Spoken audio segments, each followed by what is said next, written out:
अस्सलामुअलैकुम। सवाल है, हज़रत नूह अलैहिस्सलाम के कितने बेटों ने इस्लाम कबूल किया था? जवाब है 3 ने।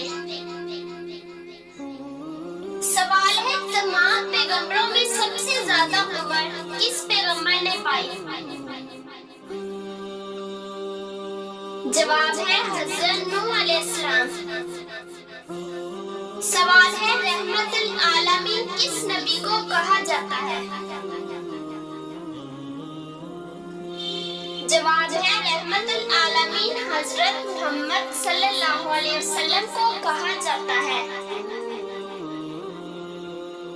सवाल है, कौन सा एक लफ्ज पढ़ने से हर गुनाह माफ हो जाता है?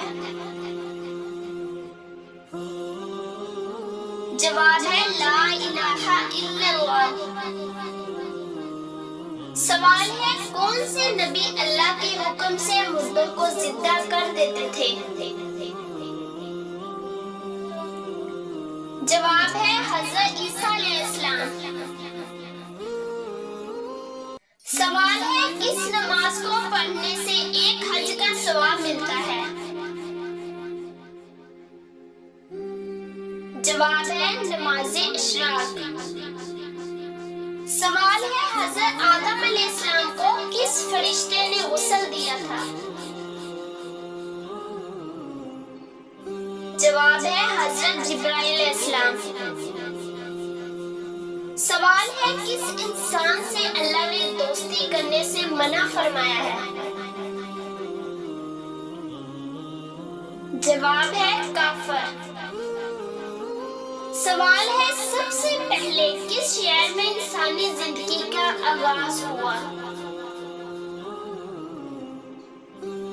जवाब है मक्का में।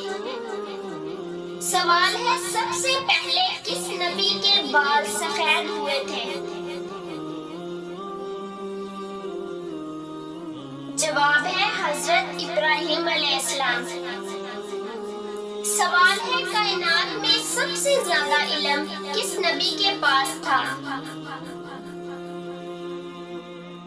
जवाब है हजरत मोहम्मद सल्लल्लाहु अलैहि वसल्लम। सवाल है, कुरान पाक की सबसे पहली सूरत का नाम क्या है? जवाब है सूरत फातिहा। सवाल है, मक्का मुकर्रमा में पहली मस्जिद किस खलीफा ने बनाई थी? जवाब है हजरत अबू बकर सदीक। सवाल है, ऐसी कौन सी नमाज है जिसमें सजदा नहीं होता? जवाब है नमाज़े जनाजा।